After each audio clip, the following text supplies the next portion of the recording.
Okay, class. So for our next lesson, we'll talk about Albert Camus' The Rebel. This is the second reading that I gave you. We ended last time by talking about this idea of struggle and whether it's possible to find a meaning and a happiness in your life within the struggle itself, even if that struggle never comes to an end. And we talked about the various incidents in Camus' life that he must be thinking of, but especially he's thinking of his work in the French Resistance and that struggle against fascism and tyranny. Camus actually wrote two books that captured this sense of struggle and his thoughts and experiences as revolutionary fighting against fascism. One of them is called The Plague, and there he uses the story of a bubonic plague coming to a town in Algeria as a kind of metaphor for the fascism and anti-Semitism that he saw taking over French life even before the Germans arrived. And in this book, the hero is a doctor named Dr. Roux, and it's Dr. Roux who really expresses this idea I mentioned before, where he says, people who are fighting the plague, fighting to save lives, you can call them heroes, but you don't want to excuse people who do nothing or who violate the quarantine and don't care about others. So instead, Dr. Roux says, let's just understand it as it is. It's just a matter of human decency. Each person can do what they can, right? And at the very end of the book, as the town is recovered and as people are celebrating, Camus has Roux reflect on the fact that things like this plague of fascism, etc., keep returning. So he says, indeed, as he listened to the cries of joy rising from the town, Roux remembered that such joys is always imperiled. He knew what those jubilant crowds did not know, but could have learned from books, that the plague bacillus never dies or disappears for good, that it can lie dormant for years and years in furniture and linen chests, that it bides its time in bedrooms, cellars, trunks, and bookshelves, and that perhaps the day would come when, for the bane and enlightenment of men, it would rouse up its rats again and send them forth to die in a happy city. So Camus wants to warn people, yes, we had this great victory over fascism in World War II, but he wants to say, look, these kinds of evils come back again and again. The struggle never ends. And again, you can think back to Sisyphus pushing that rock up the hill. This is the way that Camus understood the struggle against tyranny, especially fascism and anti-Semitism. The other book that captures these thoughts is The Rebel, as I said before, and a lot of his sense of what's happening existentially within the rebel in the way that he forges values comes out of Camus' experiences in the war. But it also comes out of his experiences of something that happened right after World War II, right after the liberation of France. For people like Camus who were writing these underground newspapers, as I said, one of the things they're doing is trying to report on the injustices of the Nazis and the Nazi collaborators. They're trying to bolster the spirits of the occupied French people. But something else they were doing were delivering warnings to the collaborators. And they would say, look, you know that eventually this is going to end, and you know that we're going to come for you. And especially as the liberation of France came near, Camus would write things like, look, people who are collaborating, I bet you have a sick feeling in your stomach right now because you know that your days are numbered. And you know that just as you have rounded up your neighbors and killed them, so too that fate is awaiting you.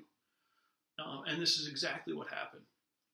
Right after the liberation, in fact, even in the weeks of the liberation before the Germans had fully left, there was something called the Épuration Sauvage, which means the wild purge or savage purge.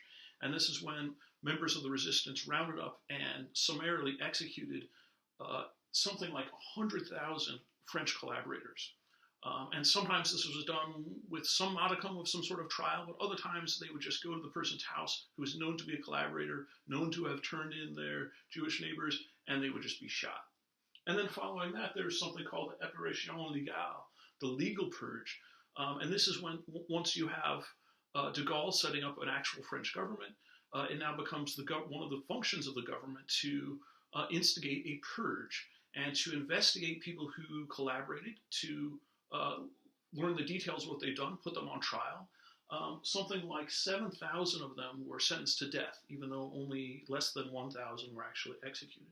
But another 50,000 French people who were found to have collaborated were stripped of all of their rights in an act called the National Degradation. in which they were stripped of all their rights, disenfranchised, and essentially kicked out of society. And one of the main places where this took place was not just in the civil courts, but within professions, especially kind of cultural professions, writers, journalists, people like that. There would be a committee set up to purge, say, all the writers who were collaborationist writers, or all the playwrights who were collaborationists, right, or all the journalists who had collaborated. And these people were not allowed to work in their professions anymore. When this began, Camus was very much in favor of it. He thought these people are getting exactly what they deserve, and this is exactly how you fight against fascism, is you not only defeat them in terms of the war itself, but when the war is over, you round up those people who collaborated with this sort of evil and who sent their neighbors off to die in the Nazi death camps, and you kill them.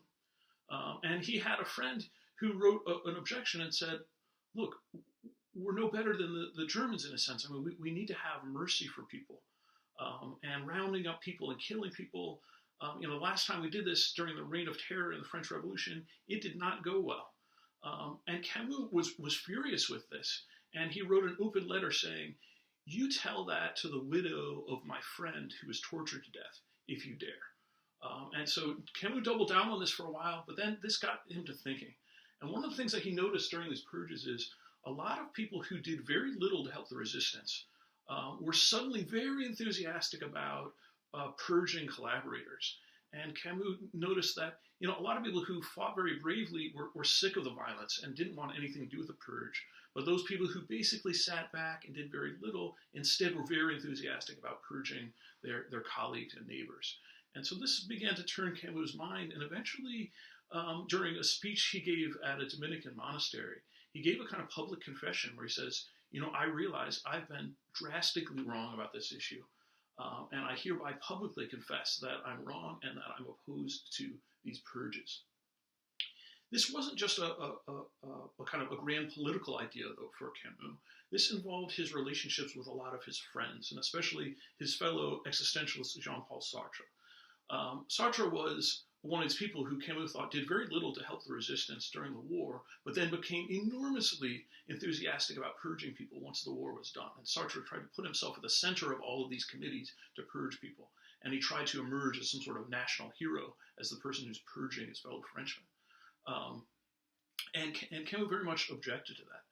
Something else that was happening is people like Sartre and many of Camus' fellow left-leaning friends were communists. They believed that justice would take the form of a communist revolution. They believed in the Soviet Union. And although they objected to some of the heavy-handed things that Stalin was doing, many of them thought, well, look, yeah, it's not perfect, but what Stalin is doing is bringing about eventual justice for the working man, and therefore we should support him. And Camus thought, wait a minute, we now have reports that Stalin has set up the Gulag, these death camps, and that it seems like he's killing even more people than Hitler did. And we have to object to this, just as we did to Hitler's death camps. But a lot of Camus' friends said, look, Albert, what are you thinking? Those death camps were for the sake of fascism and people on the right. Stalin's death camps are for the sake of people on the left and for the sake of the working man. So they're justified. And there's a famous scene where Camus was at a cocktail party with some of these people, and he maybe had a few drinks, and he went up and he confronted this guy, one of his fellow intellectuals, and he says, how dare you support Stalin's death camps? A death camp is a death camp. And eventually Camus couldn't convince this guy of this, and he storms out of the party.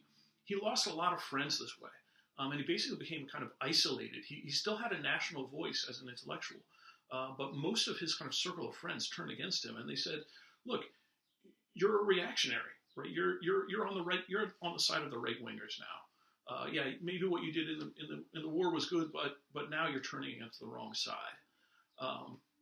And Camus wanted to answer them, and he wanted to work out a clear way of understanding a virtuous form of rebellion against injustice that wouldn't itself turn into tyranny, right? How can you have a rebellion against, say, tyranny without that rebellion itself becoming tyrannical and unjust? This was one of the great questions that occupied him then for the next several years, and this is one of the main questions that went into his writing of The Rebel. So now let's get into the text itself and try to understand some of the things that he says there. He talks about how a rebel is somebody who says no, who refuses, who rebels against something. But he also says at that same moment, the rebel is somebody who says yes to something. So that's the first thing to try to understand. What is the kind of positive message in a moment of rebellion? And I should say here, he wants to look at rebellions in whatever form they are. But he also wants to look at it not just as a kind of an organized rebellion, but as a kind of a personal experience of that person who eventually feels like enough is enough, I can't take it anymore, I'm saying no. And Camus says, in that moment when you say no, you draw a limit. You say, look, I've put up with a lot, but now you've crossed the line. There's a limit, you've crossed it, what you did was wrong. But what Camus notices is that in that moment where you say there's a limit and you've crossed it, you yourself in that moment of rebellion are positing a positive value. You're saying there is a standard of values here. There's a way of treating people, there's a way of not treating people, right? And so you have the beginnings of some sense of ethics, right? And one of the main things that Camus was trying to do in the book The Rebel is to draw out of the very idea of rebellion some sort of positive ethics. How do you have some sense of values to live by within the basic existential structure of refusing something in the moment of rebellion, right? And so he says, yeah, it seems like in rejecting something and in saying no and in risking your life against the powers that be to enforce this limit, you're saying there is something that's valuable. There's a correct way of treating people. There is such a thing as freedom, which is valuable and good and worth dying for. There's such a thing as dignity, right? And Camus says, am I talking about values? Yeah, but I'm also talking about awareness. And one of the things he says is, it might not be that the person who's rebelling, who a moment before was a slave, it's not that they had a rational sense of, look, all people ought to be treated a certain way, everybody has human dignity, and therefore I'm going to rebel. Right? He says, a lot of times people who are oppressed don't have that sense of common human dignity. But in that moment of rebellion, they come to an awareness, come to a consciousness of that. Right? And he says, there's this kind of moment where in your rebellion, you find something within yourself that you see in others. You see that first glimmer of basic human dignity in yourself, and you see it in others. And you see there that freedom is a good thing, a valuable thing. And that slavery and oppression are a bad thing. In other words, you see in that moment, you become aware of values that don't just involve yourself in your own personal struggle, but are universal values, values that all people hold. So this awareness is really the same kind of thing we're talking about before as lucidity, right? It's not a theoretical understanding, right? It's not like you now have some sort of theory of human nature, right? But rather you have this kind of basic, passionate sense of yourself as somebody who has some level of dignity, and then you're recognizing that in others, right? And yet Camus looks at this act of rebellion and he says, it seems to be this kind of me against you, right? You have oppressed me, now I'm rebelling against you. But on the other hand, Camus says, this is not a purely egoistic act. Egoistic means self-interested, right? He says, yeah, I mean, it could have begun that way. But when you've come to this point of consciousness, right, and you see that you have a dignity and that other people have a dignity, and that freedom is something worth dying for, and especially when you're willing to risk your life for that, in that moment where you're willing to risk your life, you're showing that you're willing to die for something that's greater than you. And let's try to explain that. How is it that out of my act of rebellion, I somehow have a sense of universal values for everyone? As Camus understands it, when I rebel, in that moment that I am saying no to my slave master, I am also affirming something in all humans, including my slave master, right? I'm saying all humans are deserving of a certain amount of dignity. Right? So for one thing, it's not just me against the slave master, where I want everything and I'm going to throw him down, maybe enslave him now, right? But the idea is I see enslavement is wrong, right? Freedom and dignity are to be upheld in all people, right? So even that person who a moment ago was my slave master and was treating me horribly, in that moment of rebellion, Camus thinks, if it's a genuine rebellion, I now recognize that that person is also deserving of dignity, is also deserving of freedom, right? And Camus talks about an awareness of what he calls solidarity, or an awareness of what he calls a natural community of all humans, right? And he thinks that when I rebel and I find that dignity in myself and I see it as a fundamental human dignity, I thereby see a sort of solidarity, a certain kind of togetherness with all other people. And again, including those people who are oppressing others, right? That doesn't mean that we shouldn't rise up against them, but the idea is within that rebellion against them, I should continue to treat them as deserving of dignity and as deserving of freedom, right? And what I'm really fighting for is the freedom for everyone, right? Not just my own personal freedom or freedom of people in my family or something like that. But the idea is, if it's a true rebellion, you're fighting against all evil, all injustice, right? All oppression. And you're finding this a sense of natural community of all humans within that sense that we all deserve dignity. And this sense that, as Camus says, it's better to die on one's feet than live on one's knees. He says that willingness to die, if you think about it, that shows that this is not egoistic, right? Because if I die, what do I gain then, right? But if I'm willing to sacrifice my life in the fight for freedom, that shows that I'm fighting for something beyond me, something more important than my own individual life. And so it can't possibly be understood as a purely egoistic or self-interested act, but rather it's clearly an act that I'm doing for the sake of all others and for the sake of the sense of a natural community of all people, right? Now, thinking about that, Camus then realizes that that itself sets limits on a just and justified rebellion. Because if rebellions get their justification out of the sense of shared dignity, out of a sense of freedom for all, and a natural community where we all respect each other, then rebellion can't turn against those values without being hypocritical, without turning against itself.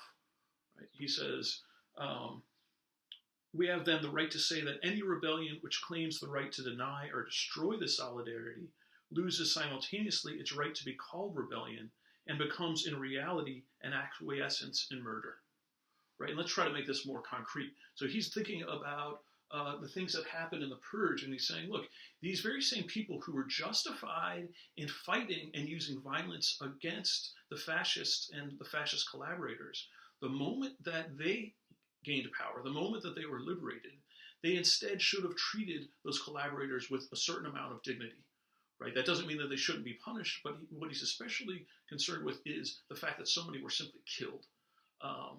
And so Camus thinks, look, a real rebellion, if you understand the values implicit in a rebellion, you will see that to remain true to itself, it has to respect the dignity of all people, right? It has to respect that solidarity that it came out of and that awareness that was forged in the moment of rebellion. What follows from that concretely? Camus considered two things that he thought necessarily followed from these reflections. The first one was the end of the death penalty. He thought, it cannot be consistently the case that you fight for the sake of saving lives and you're fighting against the oppression of death, and yet you yourself then oppress the oppressors and execute them. So he said, yeah, there should not be a death penalty.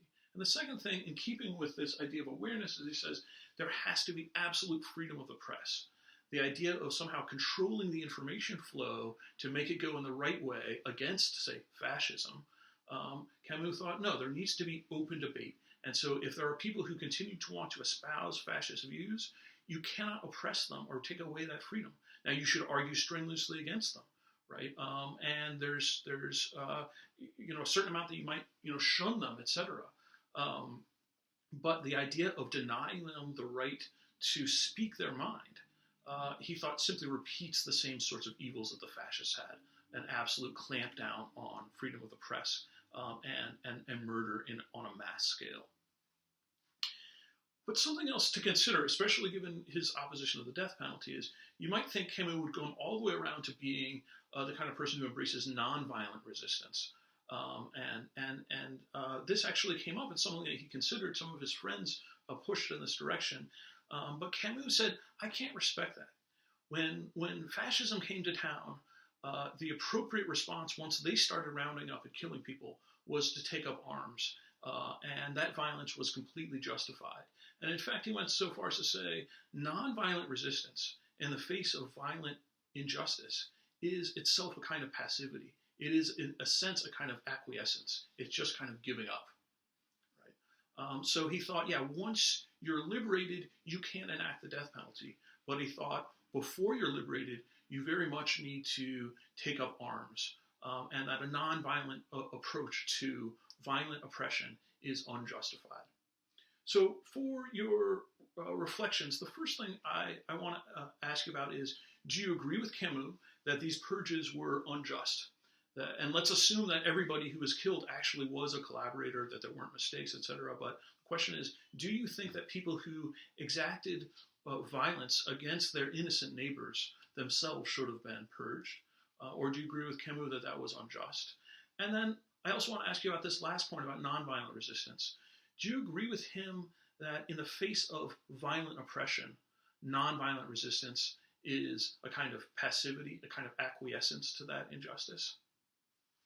And if it helps, think about examples.